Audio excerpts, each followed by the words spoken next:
Selamat pagi. Assalamualaikum warahmatullahi wabarakatuh. Siswa-siswa ibu sekalian, semoga semangat ya belajar fisika, terutama yang kelas MIPA ini. Di sini saya akan terangkan sekarang materi dari termodinamika yang lanjutan, itu namanya siklus Carnot. Siklus Carnot. Ya, siklus Carnot itu adalah siklus usaha suatu mesin yang pada akhirnya menghasilkan usaha. Gambar siklus Carnot itu seperti ini. Nah, saya akan terangkan cara membacanya. Ini membacanya itu gini. Ini A ke B, ya. Ini di sini ada keterangannya di sini.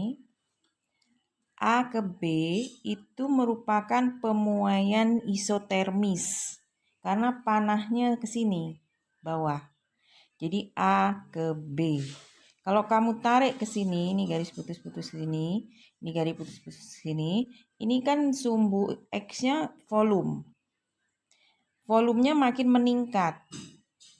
Ya, karena dari titik ini ke titik ini volumenya meningkat. Itu ciri-cirinya pemuaian isotermis.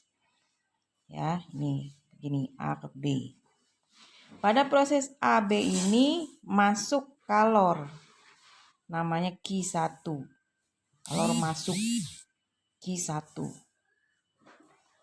Gitu membacanya. Terus B ke C. Nah, B ke C ini namanya prosesnya pemuaian adiabatik. Minggu lalu sudah saya jelaskan bedanya kurva isotermis dan adiabatik. Isotermis lebih landai kurvanya, sama-sama melengkung tapi lebih landai. Kalau adiabatik curam. Ini curam ya, sama-sama melengkung.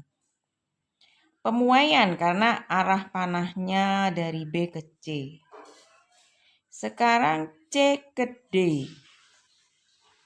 C ke D ini sekarang dari proses dari C ke D. C ke D ini panahnya naik ya. Tapi kalau dilihat di sini, kalau kamu garis ke sumbu X, ini ke sumbu X, proses C ini berada di volume yang besar. Proses D ini berada di volume yang mulai kecil di sini. Ini kan kalau dari sini 0, 1, 2 sampai 10.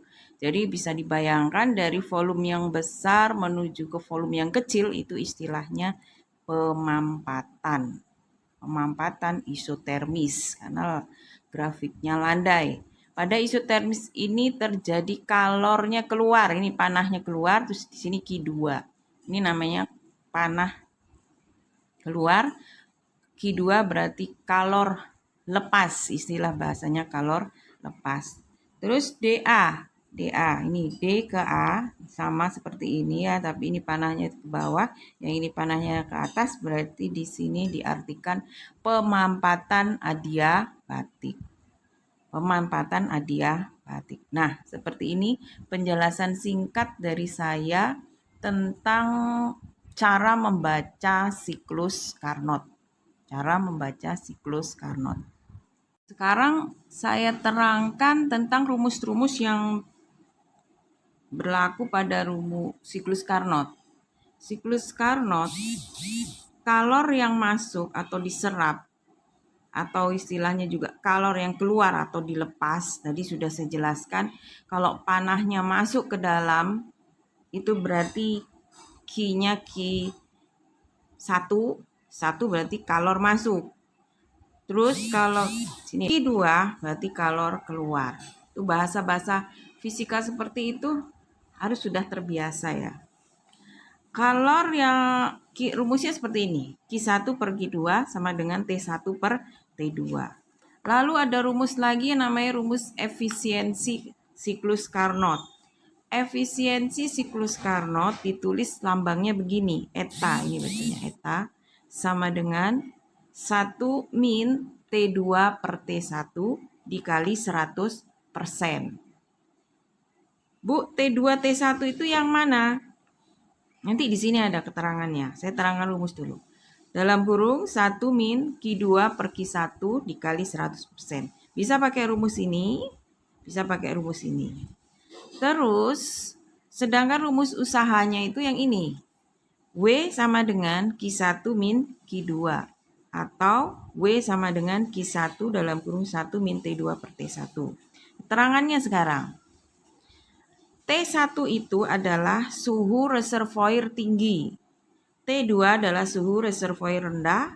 Q1 adalah kalor yang diserap. Q2 kalor yang dilepas. W adalah usaha kerja yang dilakukan mesin. Ini satuannya Joule.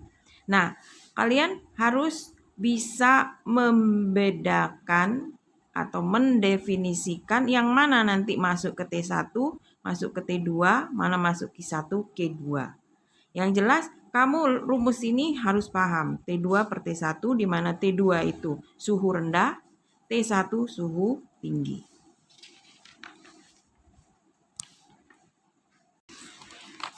Jadi untuk memahami rumus saya yang tadi, saya lanjut ya.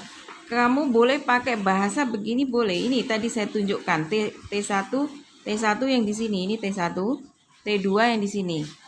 Boleh kamu pakai bahasa sendiri gini. Jadi T1 ini suhu tinggi, gitu aja boleh juga. Terus T2 suhu rendah. Nah, kalau mau ditulis di rumus berarti nanti suhu tinggi itu nulisnya gini ada, T tinggi.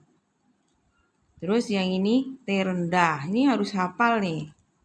Ya. Terus Q1 tadi masuk. Berarti istilah kamu boleh pakai Q1 itu kalor serap atau masuk. Q2 kalor keluar atau kalor lepas. Nah, begini, dipahami dulu yang ini, istilah ini. Baru nanti ke rumus berikutnya yang ini. Nah, rumus yang ini tadi yang sudah saya terangkan.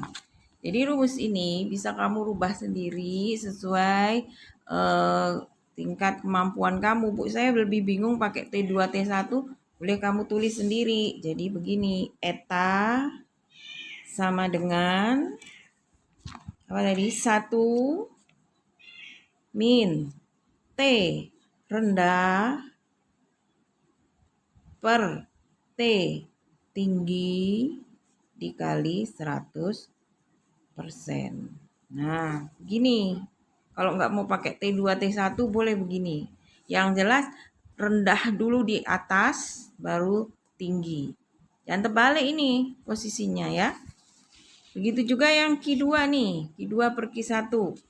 Kamu pakai rumus menurut pengertianmu sendiri, berarti di sini 1 min Q2 baru Q1. Berarti Q